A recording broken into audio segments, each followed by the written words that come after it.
100 ವರ್ಷಗಳಿಂದ ಸಂಘ ದೇಶವನ್ನ ಕಟ್ಟುತ್ತಾ ಬಂದಿದೆ, ಸ್ವಯಂ ಸೇವಕನನ್ನ ಬೆಳೆಸ್ತಾ ಬಂದಿದೆ, ಹಿಂದೂ ಮನೆಯನ್ನ ಬೆಳಗ್ತಾ ಬಂದಿದೆ. ನಮ್ಮ ರಾಜ್ಯದ ಸಚಿವರೊಬ್ಬರು ಮಾತಾಡ್ತಾ ಹೇಳ್ತಾರೆ, ಅದು ಕೂಡ ಐಟಿಬಿಟಿ ಏನ್ ಹೇಳ್ತಾರೆ ಗೊತ್ತಾ, ನಮ್ಗೆ ಎಲ್ಲಿಯಾದ್ರೂ ಕೇಂದ್ರದಲ್ಲಿ ಅಧಿಕಾರ ಸಿಕ್ಕಿದ್ರೆ ನಾವು ಈ ರಾಷ್ಟ್ರೀಯ ಸ್ವಯಂ ಸೇವಕ ಸಂಘವನ್ನ ಬ್ಯಾನ್ ಮಾಡ್ತೇನೆ ಅಂತ ಹೇಳ್ತಾರೆ.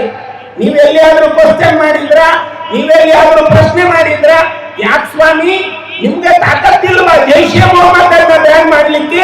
ನಿಮ್ಗೆ ತಾಕತ್ತಿಲ್ವಾ ಲಷ್ಕರ್ ಎ ತೊಯ್ಬಾ ಸಂಘಟನೆಯನ್ನ ಬ್ಯಾನ್ ಮಾಡ್ಲಿಕ್ಕೆ? ಯಾಕೆ ನಿಮ್ಮಲ್ಲಿ ಆ ಶಬ್ದ ಬರ್ತಾ ಇಲ್ಲ ಅಂತ ನಾವೇನು ಕೇಳಲೇ ಇಲ್ವಲ್ಲ. ದುರದೃಷ್ಟ, ಸಂಘ ಭಯೋತ್ಪಾದನೆಯನ್ನು ಮಟ್ಟ ಹಾಕಿದೆ, ಸಂಘ ಸ್ವಯಂ ಸೇವಕರನ್ನು ಬೆಳೆಸಿ ನಿಲ್ಲಿಸಿದೆ. ಈ ಕಾರಣವನ್ನು ನಾವು ಅರಿತುಕೊಳ್ಳುವ ಅವಶ್ಯಕತೆ ಇದೆ. ನಮ್ಗೀಗಾಗಲೇ ರೂಪಾಯಿ ಮೇಡಮ್ ಮಾತಾಡಿದ್ರಲ್ಲ, ಏನಂದ್ರು ಗೊತ್ತಾ, ನಮ್ಮಲ್ಲಿರುವಂತಹ ಸಂಸ್ಕಾರ ಸಂಸ್ಕೃತಿಗಳನ್ನು ಬೆಳೆಸಿಕೊಳ್ಬೇಕು ಅಂತ ಹೇಳ್ತಾ ಆ ಬ್ರಹ್ಮ ಮೀಮಾಂಸ ತತ್ವಜ್ಞಾನವನ್ನು ಹೇಳಿದ್ರಲ್ಲ, ನಾವೆಲ್ಲರೂ ಮರೆತು ಬಿಟ್ಟಿದ್ದೇವೆ. ನಾವು ಕೇವಲ ಮೇಲಿನ ಡಿಗ್ರಿಗಳಲ್ಲಿ ಇದ್ದೇವೆ, ನಮ್ಮ ಡಿಗ್ರಿಯನ್ನ ನಾವು ಕಳ್ಕೊಳ್ತಾ ಇದ್ದೇವೆ ಅಂತ ನಮಗೆ ಅರಿವೇ ಆಗೋದಿಲ್ಲ. ಇವತ್ತಿನ ಮಕ್ಕಳನ್ನ ನಾವು ಆ ತರ ಬೆಳೆಸ್ತಾನೇ ಇಲ್ಲ, ನಾವು ಕೇವಲ ಡಿಗ್ರಿಗಳಲ್ಲಿ ಬೆಳೆಸ್ತಾ ಇದ್ದೇವೆ. ನೀವೊಂದು ಸ್ವಲ್ಪ ಭಯೋತ್ಪಾದಕರ ಪಟ್ಟಿ ತೆಗೆಯಿರಿ, ಯಾಸೀನ್ ಭಟ್ಕಳ್ ಇನ್ನಿತರ ಇವರೆಲ್ಲರ ಪಟ್ಟಿ ತೆಗೀರಿ. ಅವರೇನು ಸಾಮಾನ್ಯದವರಲ್ಲಿ, ಎಲ್ಲರೂ MBBS ಮಾಡಿದವರು, ಅವ್ರು ಯಾರು ಕೃಷಿಕರಲ್ಲ, ಕುಡುಗೋಲು ಇಟ್ಕೊಂಡು ಮಣ್ಣಿನ ಕೆಲಸ ಮಾಡಿದವರಲ್ಲ ಅವರು.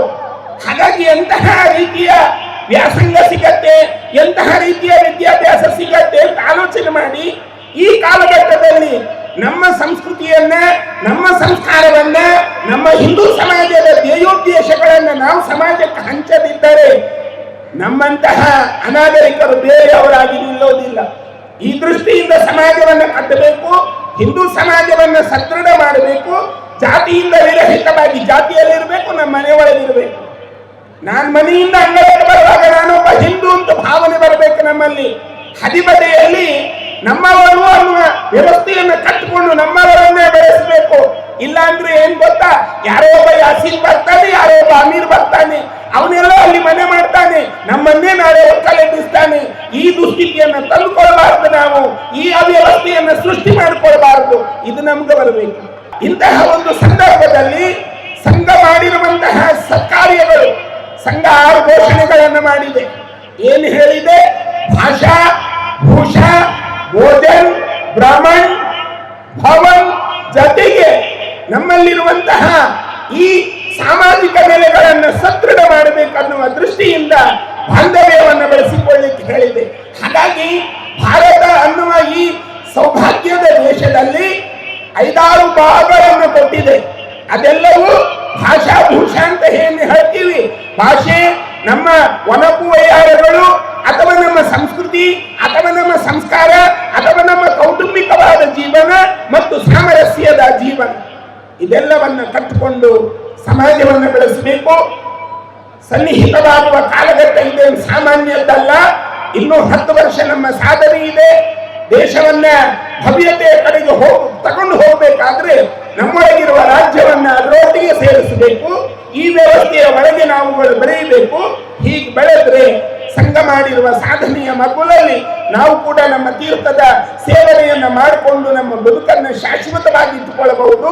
ಈ ದೃಷ್ಟಿಯಿಂದ ಹಿಂದೂ ಸಮಾಜ ಐಕ್ಯಮತ್ಯತೆಗೆ ಬರಬೇಕು, ಒಗ್ಗಟ್ಟಿನ ಕಡೆಗೆ ಬರಬೇಕು.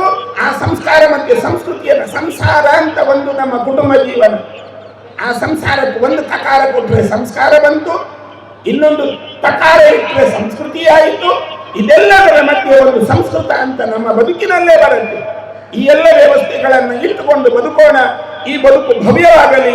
ದೇಶ ಸನಾತನ ಹಿಂದೂ ಧರ್ಮದ ಕಡೆಗೆ ವಾಳ್ತಾ ಇದೆ.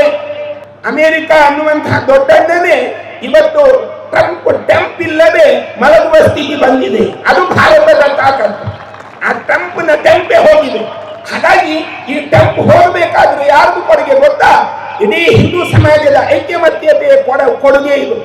ಹಾಗಾಗಿ ಈ ಕೊಡುಗೆಯನ್ನು ಮುಂದುವರಿಸಿಕೊಂಡು ಹೋಗಬೇಕು. ನಾವು ನಮ್ಮ ಸಿದ್ಧಾಂತವನ್ನು ಉಳಿಸಿಕೊಡಬೇಕು ಅಂತ ನಿಮಗೆಲ್ಲರಿಗೂ ಭಗವಂತನ ಅನುಗ್ರಹವನ್ನು ಪ್ರಾರ್ಥಿಸಿಕೊಂಡು ಈ ಬೆಂಗಳೂರು ಸ್ವಚ್ಛ ಬೆಂಗಳೂರು, ಸಮೃದ್ಧ ಬೆಂಗಳೂರು, ಸಂಘಟಿತ ಬೆಂಗಳೂರು, ನಮ್ಮ ಬೆಂಗಳೂರು ಅನ್ನುವ ದೃಷ್ಟಿಯಿಂದ ನಾವು ಮುಂದೆ ಹೋಗಬೇಕಾಗಿದೆ.